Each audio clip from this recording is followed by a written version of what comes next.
আমরা এর আগেও পদত্যাগ দাবি করা হয়েছিল এনসিপি এর পক্ষ থেকে।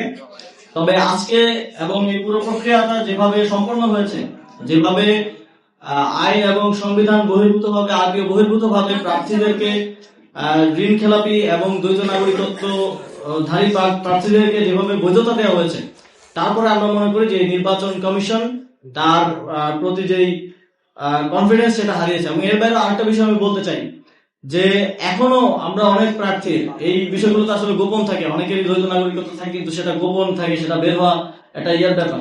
তো আমরা এখনো অনেক প্রার্থীর দ্বৈত নাগরিকত্বের প্রমাণ পাচ্ছি।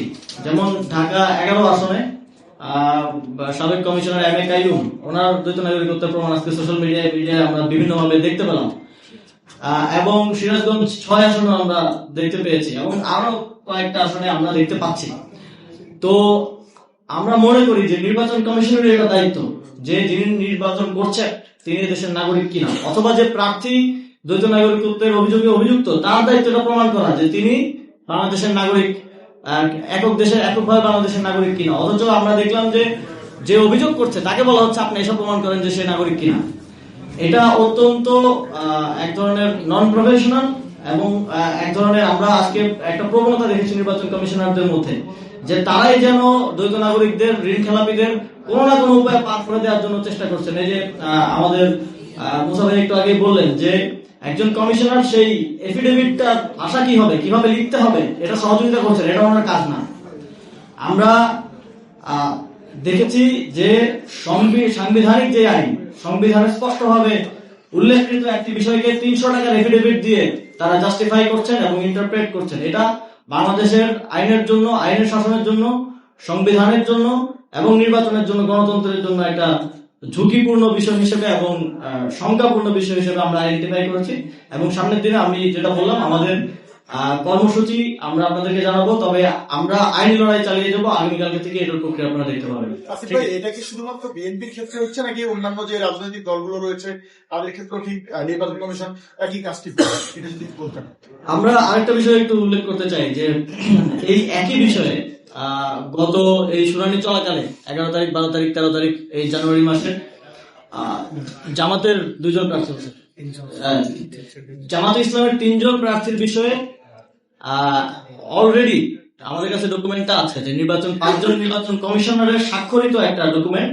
সেখানে স্পষ্টভাবে বলা হয়েছে যে আপনি আপনার যে অ্যাপ্লিকেশন যেটা জমা দিতে হয় নাগরিকত্ব সাবমিট করার জন্য যে কোনো দেশে অ্যাপ্লিকেশন সাবমিট করেছেন কিন্তু পুরো প্রক্রিয়াটি শেষ হয়নি বিধায় আপনার প্রার্থিতার বৈধতা দেওয়া যাচ্ছে না।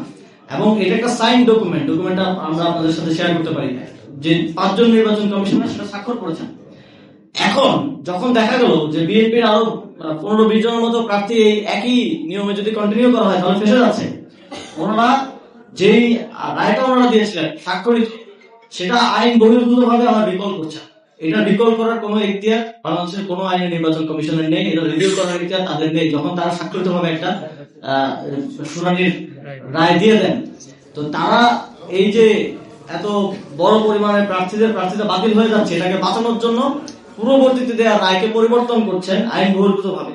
তো পুরো প্রক্রিয়াটাই প্রশ্নবিদ্ধ, পুরো প্রক্রিয়াটাই তাদের জন্য সেলফ কন্ট্রাডিক্টরি। আমি আপনাকে আজকে একটা কথা বললাম এবং সাইন ডকুমেন্ট, আমি আগামীকালকে বললাম যে না এটা না, আমি আরেকটা আবার নতুন করে এটা রিভিউ করছি।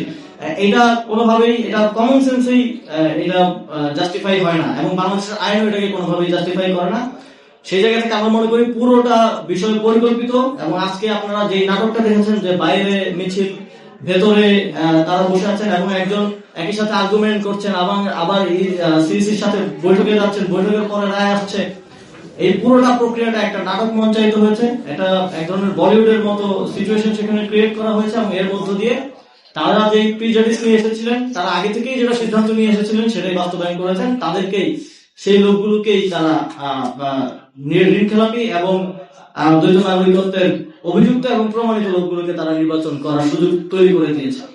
আমরা এই পরিস্থিতিতে আমাদের যে রাজনৈতিক পরিষদ আছে সেখানে আমরা বলবো জরুরি ভিত্তিতে, এবং আমরা আগামীকালকে অন্তর্বর্তীকালীন সরকারের প্রধান মাননীয় প্রধান উপদেষ্টা ডক্টর মোহাম্মদ ইউনূসের সাথে দেখা করছি। এবং আমরা যেটা বললাম যে আমাদের আরো অন্যান্য যারা স্টেক হোল্ডার আছেন, আমাদের জোট শরিকরা আছেন, আমাদের গণতান্ত্রিক আন্দোলনে আমাদের যারা সহযোগীরা ছিলেন, আমাদের যে জুলাই গণঅভ্যুত্থানের যে সহযোগী রাজনৈতিক সংগঠন যারা আছেন, আমরা সবার সাথে আলোচনার ভিত্তিতে আমাদের চূড়ান্ত সিদ্ধান্ত আপনাদেরকে জানাবো। তবে এই সংশয়টা আজকে আরো স্পষ্ট হয়েছে। আমরা অবশ্যই এই পরিস্থিতি যদি চলতে থাকে, আমরা সকল স্টেক হোল্ডারদের সাথে কথা বলবো, অন্তর্বর্তীকালীন সরকার এবং নির্বাচন কমিশনের সাথে প্রয়োজন আমরা আবার কথা বলবো। এই পরিস্থিতি যদি চলতে থাকে তাহলে অবশ্যই একটা সংখ্যা তৈরি হবে জাতীয় নাগরিক পার্টি এবং আরো স্টেক হোল্ডারদের এই নির্বাচনে আমরা অংশগ্রহণ করবো কিনা সেটা পুনর্বিবেচনার পরিস্থিতি আসতে পারে। তবে আমরা চাই নির্বাচন যথাসময়ে অনুষ্ঠিত হোক এবং আমরা যথাযথভাবে একটি সুষ্ঠু প্রক্রিয়ার মধ্য দিয়ে একটা নিরপেক্ষ নির্বাচনে অংশগ্রহণ করতে চাই এবং বাংলাদেশের যে বহুল প্রতীক্ষিত গণতান্ত্রিক উত্তরণ সেটা যেন সঠিকভাবে শেষ হয়, সেটাই আমাদের ফার্স্ট প্রায়োরিটি এবং সেটা আদায়ই আমাদের মূল উদ্দেশ্য।